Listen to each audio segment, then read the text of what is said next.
Hello dear students, आज हम छत्तीसगढ़ राज्य ओपन स्कूल कक्षा 10 गृह विज्ञान के पार्ट 4 के नोट्स पढ़ेंगे।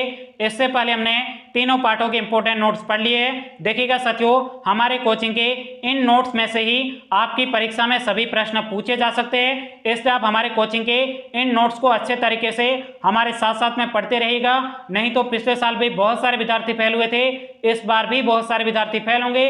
यदि आपको फेल नहीं होना है तो आप हमारे साथ साथ में इन प्रश्नों को अच्छे तरीके से अभी याद करिएगा।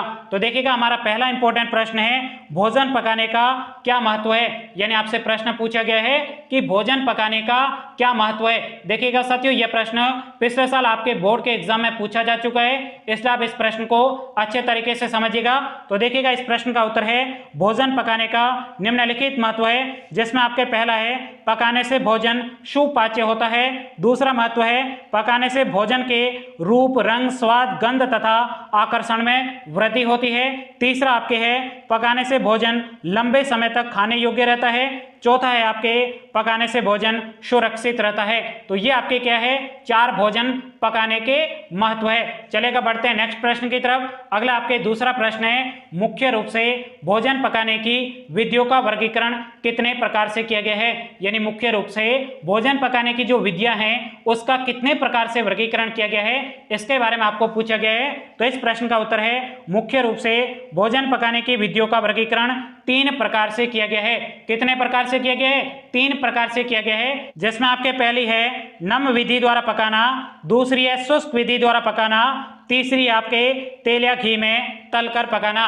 तो ये आपके मुख्य रूप से भोजन पकाने की विधियों का वर्गीकरण किया गया है। चलेगा, बढ़ते हैं नेक्स्ट प्रश्न की तरफ। अगला आपके तीसरा प्रश्न है, भाप द्वारा पकाना विधि कैसे काम करती है। यानी आपसे पूछा गया है कि भाप द्वारा पकाना विधि कैसे काम करती है। तो इस प्रश्न का उत्तर है, भाप द्वारा पकाना विधि में भोजन को गर्म पानी की भाप से पकाया जाता है। भोजन को कैसे पकाया जाता है? गर्म पानी की भाप से पकाया जाता है। जैसे आप देख सकते हो, जो आपकी इडली बनाई जाती है वो आपके भाप द्वारा पकाने विधि से तैयार की जाती है। चलेगा, बढ़ते हैं नेक्स्ट प्रश्न की तरफ। अगला आपके चौथा प्रश्न है, यहाँ पे आप देख सकते हो, शुष्क विधि द्वारा पकाने की विधियों के नाम लिखिए। यानी जो शुष्क विधि है उसके द्वारा भोजन पकाने की विधियों के आपको नाम लिखने हैं। तो इस प्रश्न का उत्तर है, शुष्क विधि द्वारा पकाने की निम्नलिखित विधियां है, जिसमें आपके पहली बेकिंग, दूसरा भुनना, तीसरा ग्रिल में पकाना है। अब ध्यान से देखिएगा साथियों, आप हमारे इन कोचिंग के नोट्स को अपने मोबाइल में किस प्रकार से डाउनलोड कर सकते हो। चलेगा, मैं आपको इसका पूरा प्रोसेस बताता हूं। सबसे पहले आपको अपने मोबाइल का लॉक ओपन कर देना है। तो ये मैं मोबाइल का लॉक ओपन कर दिया। उसके बाद में आपके मोबाइल में कहीं पर गूगल लिखा होगा, मेरे यहाँ पे गूगल लिखा हुआ है, इसके ऊपर आपको क्लिक कर देना है। तो मैंने गूगल पर क्लिक कर दिया।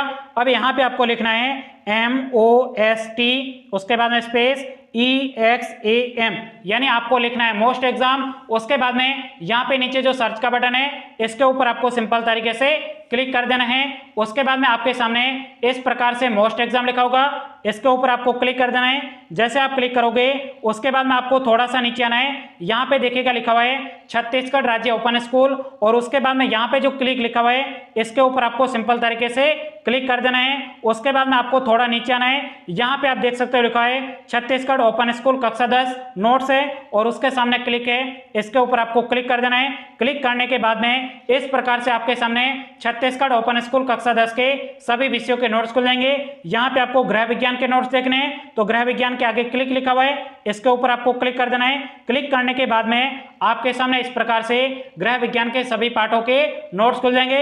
अब यहाँ पे आपको चौथे पाठ के नोट्स देखने हैं, तो इसके सामने जो क्लिक लिखा हुआ है इसके ऊपर आपको सिंपल तरीके से क्लिक कर देना है। क्लिक करने के बाद में इस प्रकार से आपके सामने छत्तीसगढ़ ओपन स्कूल कक्षा 10 गृह विज्ञान के पार्ट 4 के नोट्स खुल जाएंगे।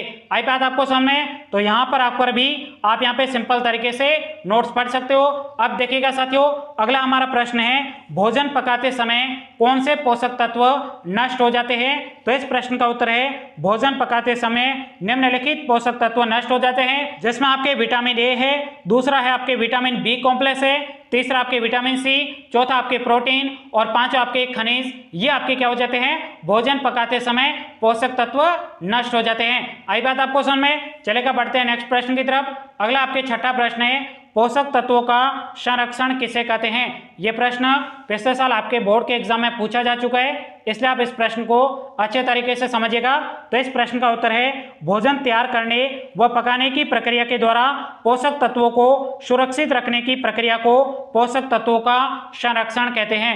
आई बात आपको समझ में, चलेगा बढ़ते हैं नेक्स्ट 7वें प्रश्न की तरफ। अगला आपके 7वां प्रश्न है पोषण संवर्धन किसे कहते हैं, यानी पोषण संवर्धन है वो किसे कहते हैं। तो इस प्रश्न का उत्तर है एक विशिष्ट पद्धति द्वारा भोजन के पोषक तत्वों में सुधार करने की प्रक्रिया को पोषण संवर्धन कहते हैं। आई बात आपको समझ में, चलेगा बढ़ते 8वें प्रश्न की तरफ। 8वां प्रश्न है भोजन में पौष्टिक तत्वों के संवर्धन की विधियां कौन कौन सी है, यानी आपसे पूछा गया है भोजन में पौष्टिक तत्वों के संवर्धन की विधियां कौन कौन सी है। तो इस प्रश्न का उत्तर है भोजन में पौष्टिक तत्वों के संवर्धन की निम्नलिखित 3 विधियां हैं। कितनी विधियां हैं? 3 विधियां हैं, जिसमें आपके पहली विधि है संयोजन विधि, दूसरी आपके किण्वन विधि, तीसरी आपके अंकुरण विधि है। आई बात आपको समझ में, तो आपके चौथे पार्ट के इतने ही इंपॉर्टेंट प्रश्न बनते थे, इसमें से ही आपके बोर्ड के एग्जाम में प्रश्न पूछे जा सकते हैं। और अगले पार्ट के प्रश्न देखने के लिए साइड में जो आपको वीडियो दिखाई दे रहा है उसके ऊपर क्लिक करके आप नेक्स्ट पार्ट के प्रश्न देख सकते हो। तो साथियों आज के इस वीडियो में इतना ही। Thank you, take care.